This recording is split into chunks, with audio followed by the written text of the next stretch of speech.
us.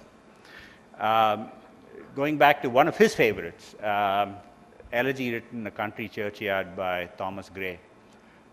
Full many a gem of purest ray serene, the dark unfathomed caves of ocean bear.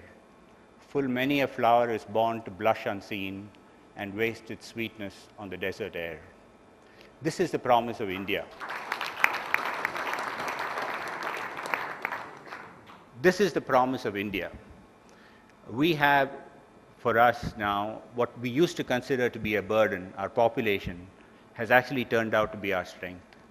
We have for us so many million young minds, eager and every day exposed to greater information and greater awareness.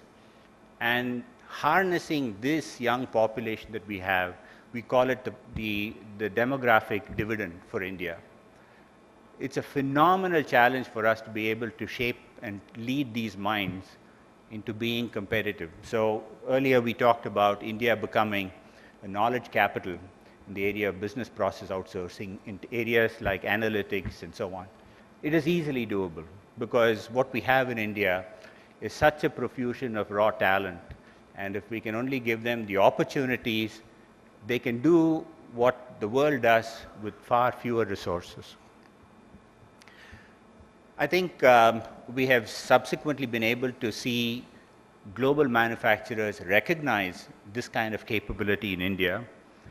We have seen all the major manufacturers, whether it is General Motors, Ford, Mercedes, start to put up very large research centers in India, not because they want to do subcontracted, low cost or low value work, but because they've come to recognize that this talent that is available in India can be harnessed at very, very efficient cost, but more importantly, with very, very high quality to deliver what the world needs. And in an era where we are going to see more and more intelligence endowed in our vehicles, we are going to have a greater and greater need for such talent, not just for Indian companies, but for global companies. I will close by, again, concluding as to why I believe that this is not the time to talk about success, but rather experiences. I think, again, to quote Lord Tennyson, all experience is an arch wherethrough gleams the untraveled world, whose margin fades forever and forever when I move. I'm afraid to think of anything as success because if I were to think of it as success, it will dull my hunger for further exploration, for further adventure, and for further learning. And so, again, with these words taught to me by Mr. Selvadare, I'd like to say that there is a huge opportunity out there ahead of us. And I think if we were to be able to truly enjoy life, we will look at what's ahead of us and relish those experiences. And for these values, for this sense of what we should look forward to, I would have to give thanks to Don Bosco and our wonderful teachers. And for that reason, for me, it's such a great pleasure to be with all of you here today. Thank you.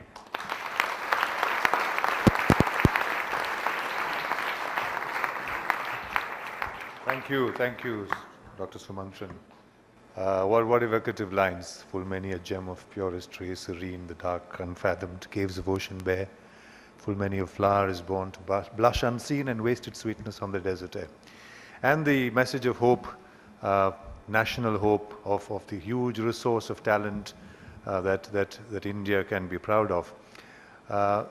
So thank you very much for that very, very considered and very encouraging intervention.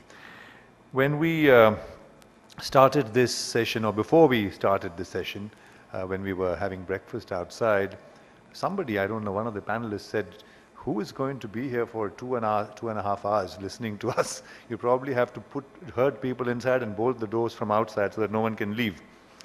So I had that honestly in the back of my mind because I wasn't sure. I knew that they're all, big attractions and huge showpieces, so that is not likely to happen. But yet, not to leave things to chance, I decided the order of speeches in a particular way. And I told Vijay Amritraj when we started that you're going to go last. He said, why? Why? He said, because that's the only way I can make sure that everybody's still in the hall. So, and well, how do you introduce a man? Do you introduce him as the M16 agent in an 83 Bond film, Octopussy? No, right? Do you introduce him as a character in NBC's The Last Precinct, or as in the series Heart to Heart? Do you introduce him as a sports commentator of distinction, one of the best, I think, in the world? Do you introduce him as, in his latest avatar, as a person who's creating waves with the series of interviews he's doing, a series on CNN IBN, New Dimensions with Vijay Amritraj, which is incidentally very highly rated, and I think it notches up something like 200 million viewers every time it's aired. You can't, unfortunately, introduce him in any of these capacities before, of course, you remember that he is the iconic figure of tennis as far as India is concerned, Vijay Amritraj. If somebody here was a turnaround man, Keshav, I think, this is a kind of makeover man. He steps into every field and makes a huge success of it. He strides it like a colossus. And he's been the captain of the Indian Davis Cup team in those eventful years of the 70s and 80s. And Indian tennis, I think, couldn't have asked for a better ambassador, who continues to be an ambassador who does us proud. And the other thing about Vijay, of course, is that he doesn't wear any of this on his sleeve. You meet him and he's like your neighborhood friend.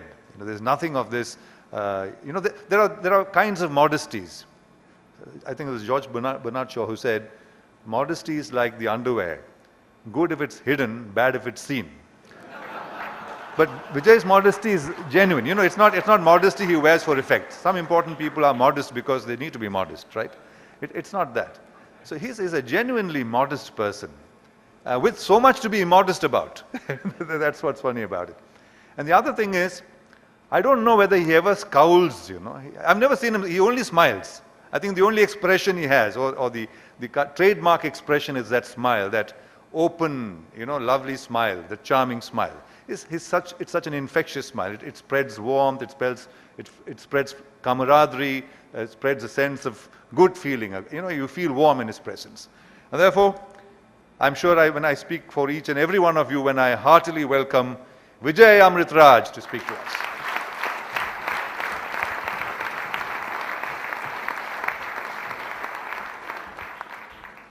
I've been compared to a lot of things, but never to an underwear.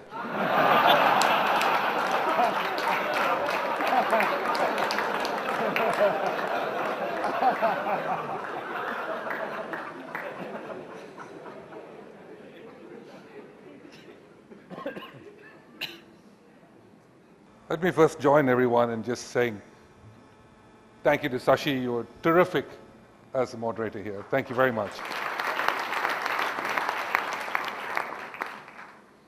Thank you to each and every one of you for putting this event together, not just the organizing committee, but also each and every one of you for taking time out of your various activities to come and be a part of this incredible conclave. And more than anything else, for inviting me to join these incredible panelists up here to share some of our experiences, thoughts, and ideas. It's a real privilege and an honor to come back to remember the school that has played such a great role in all of our lives. For me, Don Bosco was good and bad news. The good news was that I got in. The bad news was that they were upset they let me in.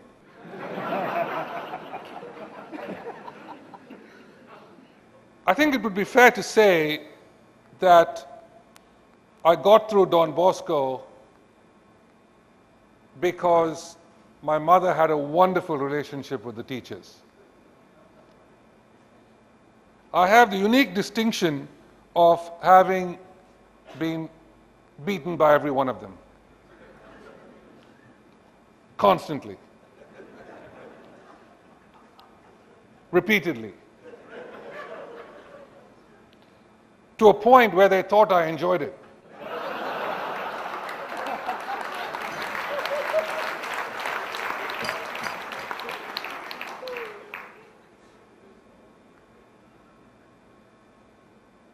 We paid so much tribute to Mr. Selvadurai from every one of the panelists up here, but I constantly felt his knuckles on the top of my head.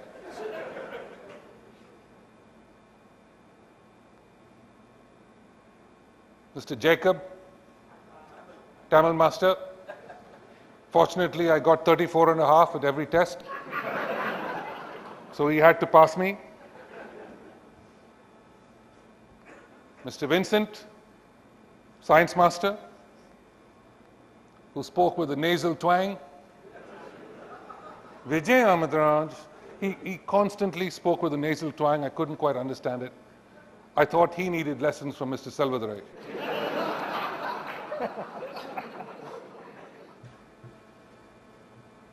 Mr. Ramchandran's homework was always done by my mother.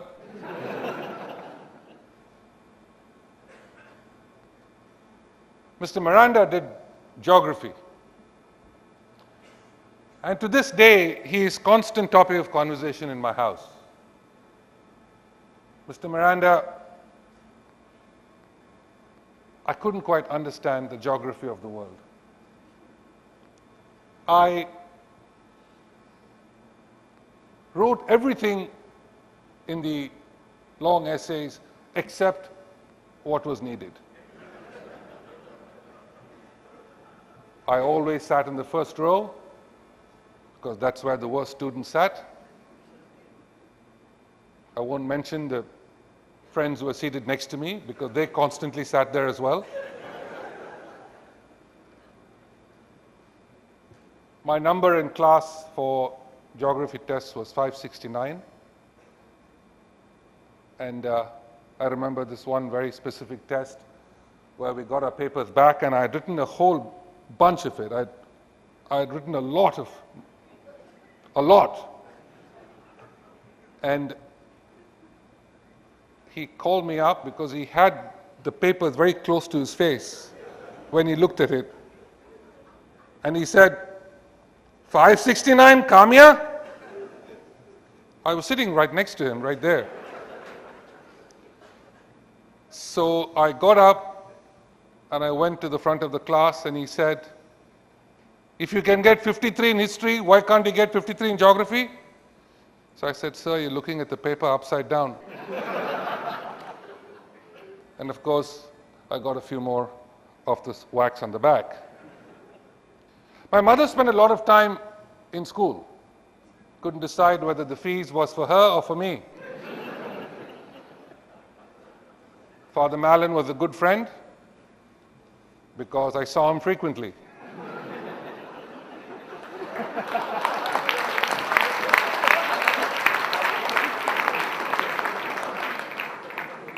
Father Gati was a better friend. I saw him more frequently.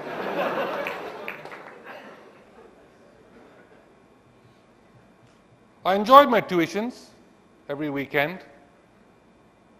Nothing registered. But the best class to go was for math with Mr. Ludraj. The weekend before the exams.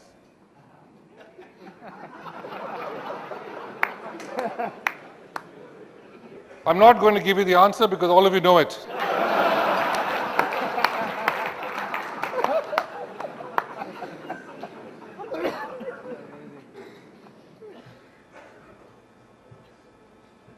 Unfortunately, I came into Don Bosco behind my older brother Anand, who, unfortunately for me, was a genius. He would be able to look at a page and tell you the page. I could read the page 10 times, everybody else in the room knew the page. Not quite sure why that was, but it would be an understatement to say I was pretty bad in school. But I think to this day, Don Bosco taught me more than just history and geography. Don Bosco gave me a foundation that the rest of my life eventually dwelled on. Whether it was sport, whether it was entertainment, whether it was television, whether it was business, whether it was just humanity, it made the most difference to my life in trying to be someone that my children could be proud of. I think the important factor of Don Bosco was not just the education, but truly trying to be the person you are supposed to be and to be the best that you can be. I think I grew up with a very important saying that I read way back when. The late Thurgood Marshall, he was the first black Supreme Court Justice of the US Supreme Court. And they asked him one time, how would you like to be remembered when you move on? And he said, I would like to be remembered as he did what he could with what he had.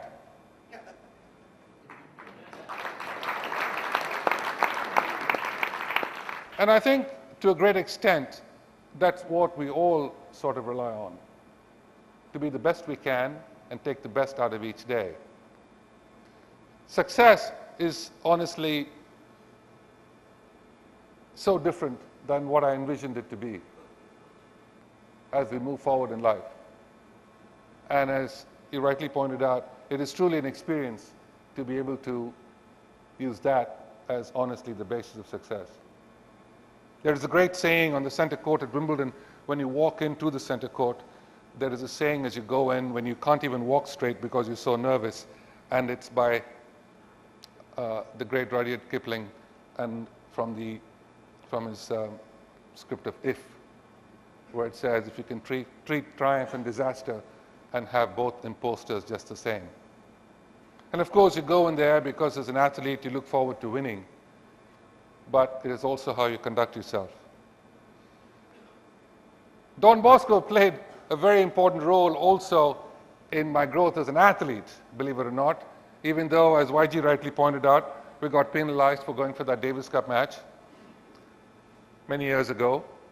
But I think where, for me especially, I was playing a tournament in Toronto one year, memory serves me correctly, and I was down very badly in the final set against a guy by the name of John McEnroe. And I think he was up something like 4-love in the final set. And just as he was about to serve, there was a shout from the audience. Some guy way up in the stands shouted, "Do it for Don Bosco!"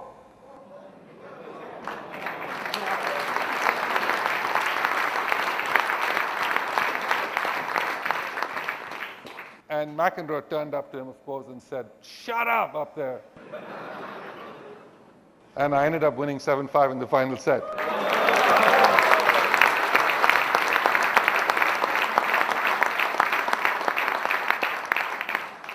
I think the memories of Don Bosco growing up was really equal between me and my mother.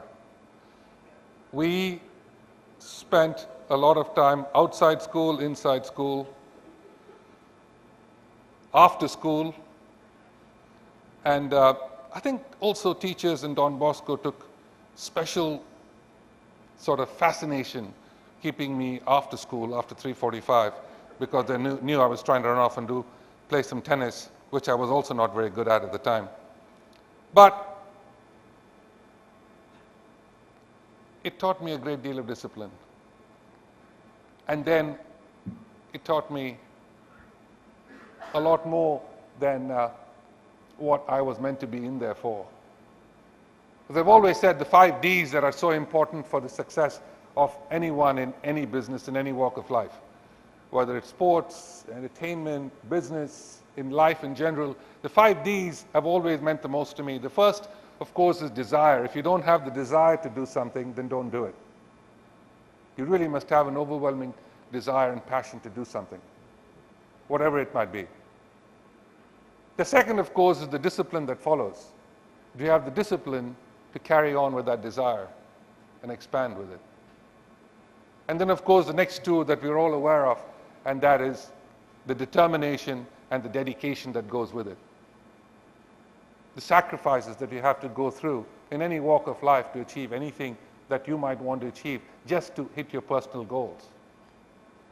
And then finally, when you've hit all of these 4 Ds and you've done that to the best of your ability, you're not going to get anywhere without divine intervention.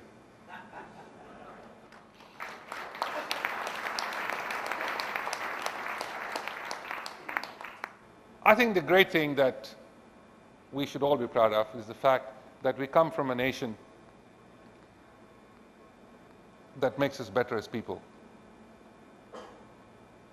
I have lived in the US for 35 years, and I'm probably the only one in there that still carries an Indian passport.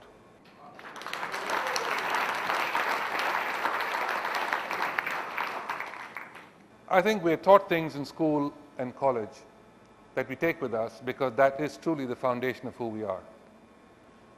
And as good or as bad a student as we might have been in school, and my mother and I talk about this all the time today because I go to those same places a million times, and I've called her from there to tell her this is what Miranda talked about. And we laugh about it, and we talk about it constantly to this day, because it is that foundation, it is that springboard that Don Bosco gave people like us a chance to make it in life. As we all know, that we look at every challenge that we all face on a daily basis. Every challenge should be looked upon as an opportunity. We all face pressures in a daily walk of life, be it in family, be it in business, be it in anything that we do. But pressure is a privilege. It is something for us to attack with gusto, to be able to overcome. Every problem has a solution.